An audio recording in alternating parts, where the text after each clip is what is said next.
1988 राजीव गांधी अभी भी भारत के प्रधानमंत्री थे। अभी भी फ्लॉपी डिस्क का इस्तेमाल हुआ करता था। सचिन तेंदुलकर का भी इंटरनेशनल क्रिकेट में डेब्यू नहीं हुआ था और Virat the run machine Kohli मात्र 2 हफ्ते के थे। आप समझ गए होंगे मैं क्या कहना चाह रहा हूं।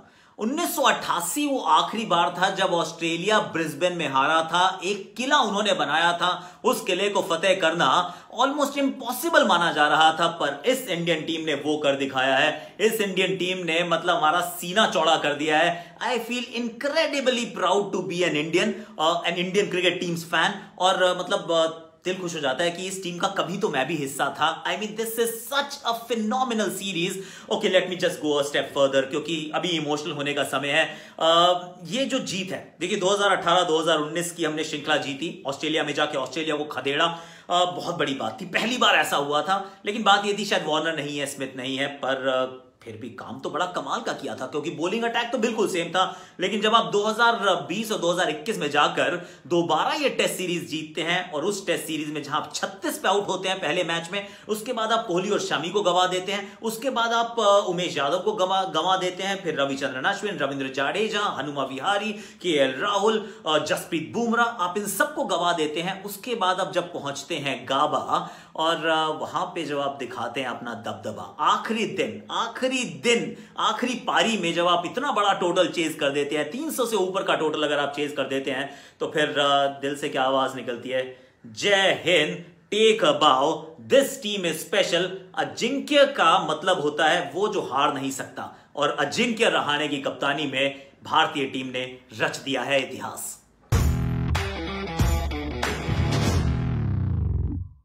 हैशटैग आकाशवाणी। बड़ा लंबा इंट्रो हो गया ना, बट होना भी चाहिए था क्योंकि ये कुछ गजब है कहानी। ऑनेस्टली स्पीकिंग, इस टीम ने ये हमें बताया है, ये दिखाया है, ये समझाया है, ये बतलाया है कि आप एक इतिहास को बनते हुए देख रहे हैं। आप एक टीम के वो डोमिनेशन के सफर की शुरुआत देख रहे हैं। ये वो टीम है। इस टीम के अंदर आपने रिजॉल्व देखा, इस टीम में आपने स्टील देखा, इस टीम में आपने जज्बा देखा, इस टीम में आपने नेवर से डाई स्पिरिट देखी, इस टीम में आपने बहुत सारे बढ़िया बढ़िया डेब्यूटेंट्स आते हुए देखे। अब इस टीम के अंदर अगर आप कोहली को जोड़ दें और जितने नाम मैंने पहले लिए उन सबको आप जोड़ दें, तो फिर क्या मिलेगा आपको मिलेगी एक विश्व विजेता टीम जो हर देश में जाके उन्हीं के घर में उनको खदेड़ सकती है। नया भारत है भैया, ये घर में घुस के मारना जानता है और ये मार के दिखा रहा है। It is been an incredible series. 5वें दिन की शुरुआत कैसी हुई? अच्छी नहीं हुई, क्योंकि जब आप 300 से ऊपर 328 का पीछा कर रहे हैं और आपका रोहित शर्मा जो आपका सबसे प्रमुख खिलाड़ी है वो आउट हो जाता है ऐसे रन चेज में, तो फिर आप कहते हो ठीक है यार, ड्रॉ से काम चला लेंगे। वैसे भी मतलब draw is as good as a win ना, हमारे पास ट्रॉफी ऑलरेडी है, तो फिर जीत का क्यों सोचना।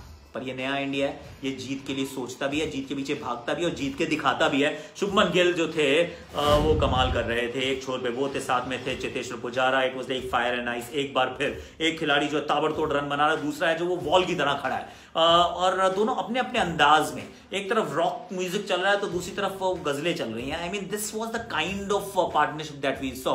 और शुभमन गिल में हमने देखा है कि एक ऐसा खिलाड़ी जो भारतीय टीम के लिए अगले 10-15 साल खेलने वाला है। He is a special talent. We are witnessing history. तो इसको जरा ध्यान से रखिएगा, इस आकाशवाणी को बाद में भी सुनिएगा कि ये खिलाड़ी बहुत बहुत बहुत खास है। 91 पे आउट हुआ, चलो शतक नहीं बना, पर ऐसे बहुत शतक वो बनाएगा, ये बात ऑलमोस्ट तय है। He is that good a player. Short ball डालो तो पुल भी मारता है, पॉइंट के ऊपर छक्के भी मारता है, डक करना भी जानता है, स्पिन को न्यूट्रलाइज करना भी जानता है। ये फ्रंट फुट से बैक फुट से दोनों तरफ से रन बताना जानता है, बनाना जानता है। He is a special player. I mean पहली सीरीज है और ऐसा लग रहा है कि जैसे ना 50-60 टेस्ट मैच खेल चुका हूं। Well done Shubman. पर उसके बाद आते हैं अजिंक्य रहाणे। अब अजिंक्य रहाणे भी उस सोच से आते हैं कि जीतना है यार, पीछे नहीं, never take a backward step, हम जीतेंगे यहां से। आई मीन मेरा तो दिल बहुत तेजी से धड़क रहा था, कहीं ये बाजी उल्टी ना पड़ जाए, लेने के देने ना पड़ जाए, क्योंकि भैया हम तो कंजर्वेटिव वो मिडिल क्लास इंडियन के हिसाब से हम पले बड़े हैं। शुरू में जब देखते थे क्रिकेट खेलना सीखते थे तो यही लगता था देखो इंडिया ऑस्ट्रेलिया में जाके जीतता नहीं है भैया, ड्रॉ कर लो बहुत अच्छा हो जाएगा, thank you very much, tata bye. पर ये टीम वो नहीं है ना, ये टीम ये नया भारत एक बार फिर वो दिखलाया अजिंक्य रहाणे ने। जब वो आउट हो जाते हैं थोड़ी सी जान थोड़ी सी गले में आती है। जब रहाणे आउट हो जाते हैं तो फिर बल्लेबाजी के लिए ऋषभ पंत आते हैं। अब ऋषभ पंत के साथ चेतेश्वर पुजारा और मैच अभी भी ना वो 3.5-4 रन प्रति ओवर चाहिए। पुजारा धीरे धीरे रन बनाने शुरू करते हैं, थोड़े से बड़े शॉट भी लगाते हैं, पर खड़े हुए हैं और वो चोटें खा रहे हैं। एक बार जब उनको चोट लगी ना उंगली में तो मुझे लगा कि काम खराब हो गया यार। इतना मैंने उनके मतलब आंखों में ऑलमोस्ट आंसू आ गए थे, मेरे आंसू आ गए थे यार, क्योंकि इतनी जोर से चोट उनको लगी थी, करहा रहे थे वो पेन में। पर ये भारतीय टीम है ना, क्या कहती है, क्या बोला था कि स्ट्रेचर पे ले जाओ भैया, हम जब तक खड़े हो सकते हैं हम यहां से नहीं जाएंगे, हम पीठ दिखाकर मैदान छोड़ के नहीं जाने वाले। ये रणभूमि नहीं, ये रणभूमि थी, और इस रणभूमि में रन जोड़े चेतेश्वर पुजारा ने, बहुत इंपॉर्टेंट रन थे, क्योंकि इनको देखा जाता है वो इंश्योरेंस पॉलिसी की तरह कि भैया आप खड़े रहोगे ना तो इर्द गिर्द तो हम पिटाई कर लेंगे, आप खड़े रहना प्लीज एक तरफ। लेकिन जब वो आउट होते हैं तो फिर तो जान पक्की हलक में आ जाती है ना। फिर आते हैं मयंक अग्रवाल, वो भी ज्यादा देर नहीं टिक पाते, शॉट 2-4 अच्छे लगाते हैं पर वो आउट हो जाते हैं। लेकिन दूसरी तरफ है वो 23 साल का युवा बल्लेबाज जो बहुत एक्साइटेड आपको करता है, एक्साइटमेंट प्रदान करता है, नाम है उसका ऋषभ पंत। और इस बार जो पारी खेली है ना, मतलब मैच्योरिटी बिलाइड हिज एज, आखिरी में आके, हालांकि पिछले मैच की आखिरी पारी में भी 97 बनाए थे, शतक मिस कर गए थे, लेकिन वो एक टेरर डाल गए थे सामने वाली टीम के जहन में कि जब तक पंत है ना मैच ऑन है बॉस, आप थोड़ा सा हमसे बच के रहिए, क्योंकि ये पंत आके पिटाई कर देगा, और ये पंत बहुत पिटाई करता है। और वैसे ही उन्होंने करके बताया, शायद इसी वजह से वो जब कल डिक्लेरेशन की बात कर रहे थे, फिर मैं ऑल आउट हुए पर बहुत लेट हुए ना, क्योंकि पंत उनके जहन में चल रहा था, रोहित शर्मा उनके जहन में चल रहा था, और पंत ने फिर वही किया जो पंत करते हैं, बहुत बढ़िया बैटिंग किया। आई मीन जिस कमाल का कॉन्फिडेंस नजर आया, जो बिलीफ नजर आया, बाहर की गेंदें छोड़ भी रहे थे, ऐसा नहीं कि मतलब मारना ही है, वो ऑलमोस्ट ऐसे कैलकुलेटेड रन चेज होती है ना जो हम लिमिटेड ओवर्स क्रिकेट में खेलते हैं या देखते हैं, वो उन्होंने हमें टेस्ट क्रिकेट में दिखा दी कि छोड़े भी जा रहे हैं, फिर जब मन करता है मार भी देते हैं, फिर उसके बाद वो ऐसा वाला पैडल भी मारते हैं, फिर टांग रख के वो मिड विकेट के ऊपर से भी मारते हैं, जहां जहां जब मारना है बीच में सिंगल डबल भी भाग लेते हैं। I mean this was a phenomenal run chase by a very young team. अब बीच में सामने वाशिंगटन सुंदर है, वाशिंगटन सुंदर और ऋषभ पंत से आप उम्मीद कर रहे हैं कि रन चेज करके वो मैच जिता देंगे, पर जिताया उन्होंने यार। रोशी आउट जरूर हुए, फिर शार्दुल भी आउट है, ठीक है, इट्स ऑल राइट, पर ऋषभ पंत तो थे ना अंत में, और पंत ने भी ये बता दिया। मैं जैसे पहले शुभमन गिल की बात कर रहा था, I think the time has come कि वो सेलेक्टर्स को, टीम मैनेजमेंट को सोचना पड़ेगा कि शुभमन गिल को हर फॉर्मेट में आप खिलाने का प्रयास कीजिए। The same is true for Rishabh Pant. I think this store has actually done that, क्योंकि पहले मैच में खेले नहीं थे, उसके बाद खेले तो लगा कि अरे तो कीपिंग अच्छी नहीं करते, सिर्फ बैटिंग के लिए खिला रहे हैं, पर उसके बाद सिडनी के बाद ब्रिस्बेन, एक के बाद एक अच्छी पारियां, और अगर ऐसे ही काम करते रहे तो थोड़ा और ग्लव वर्क पे काम करेंगे, वो तो करेंगे, वो तो धोनी ने भी किया था। तो धोनी से इंस्पिरेशन लें और उनके जैसे कीपर बनने का प्रयास करें। बल्लेबाजी बहुत तगड़ा है और भारत के लिए तीनों फॉर्मेट्स में खेलना चाहिए। मेरे विचार में इस जीत का क्या मतलब ओहदा है, ओहदे की जब बात करते हैं, आई थिंक पहली बार जब जीते थे बहुत बढ़िया था, दूसरी बार जो जीते हैं ना ये वर्ल्ड कप विक्ट्री के बराबर है मेरे जहन में।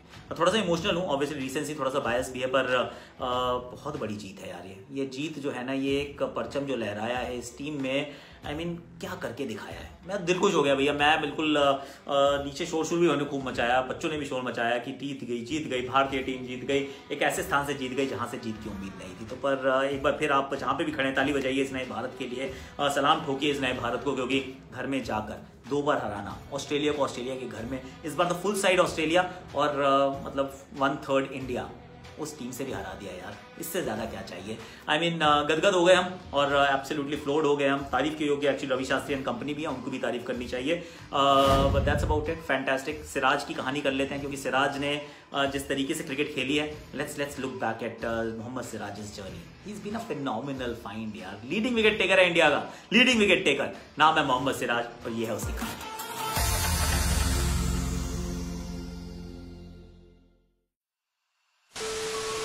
और इसी के साथ रॉयल चैलेंजर्स बैंगलोर के पेसर मोहम्मद सिराज बन गए हैं आईपीएल की हिस्ट्री में ऐसे पहले प्लेयर जिन्होंने एक नहीं 2 मेडन ओवर्स बॉल किए हैं बैक टू बैक। अभी अभी जिन जनाब को आपने टीवी स्क्रीन पर धमाल मचाते हुए देखा, उनका नाम तो आप सब जानते ही होंगे, मोहम्मद सिराज।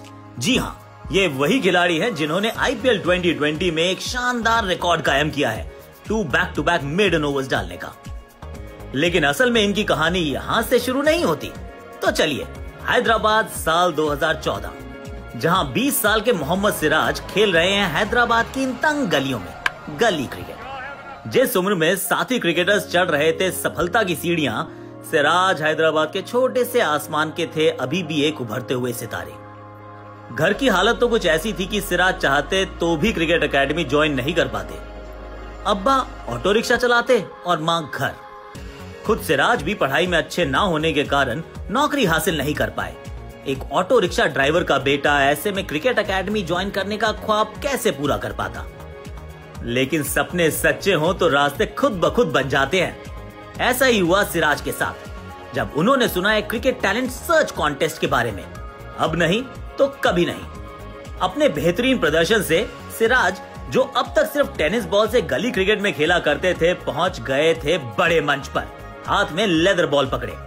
किस्मत साथ दे रही थी, लेकिन मेहनत अभी बाकी थी।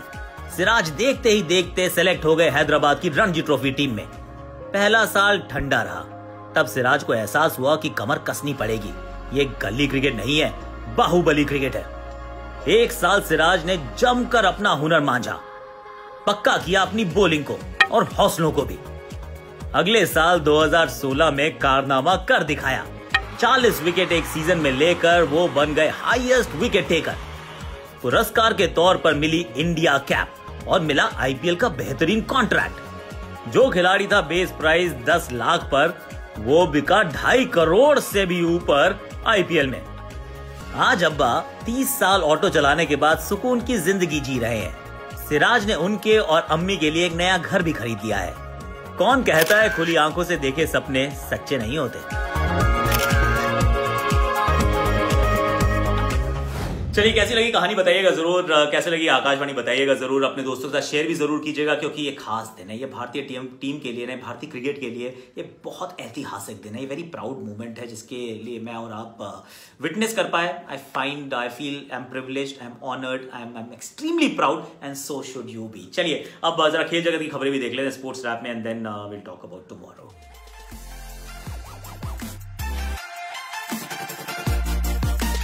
आर्सेनल ने मेसूत ओजिल का कॉन्ट्रैक्ट टर्मिनेट कर दिया ताकि वो टर्किश फुटबॉल क्लब फेनेरबाचे को ज्वाइन कर पाएं। हालांकि ओजिल है जर्मन, उन्होंने अपने टर्किश रूट्स के बारे में काफी बात की है। ओजिल ने आर्सेनल के लिए 7 सालों में 184 प्रीमियर लीग मैचेस खेले थे और 33 गोल स्कोर किए थे, और वो 4 एफए कप विनर मेडल्स भी जीते हैं। बुर्किना फासो के ह्यूग फाब्रिज जैंगो ने इस ऐतिहासिक ट्रिपल जंप एफर्ट के साथ वर्ल्ड इंडोर ट्रिपल जंप का रिकॉर्ड तोड़ दिया।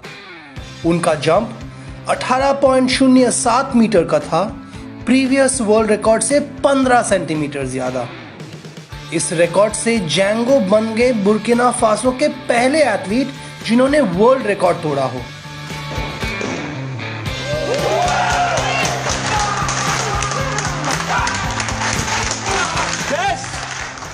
That's about it from the world of #Akashvani. अब कल क्या लाने वाला हूं मैं? कल सोच रहा हूं, तो वैसे आज तो टीम भी पिक होने वाली है कि टीम की बात करूं या फिर रिटेंशन की भी वो रिलीज करने वाले हैं लिस्ट, क्या उसकी बात करें?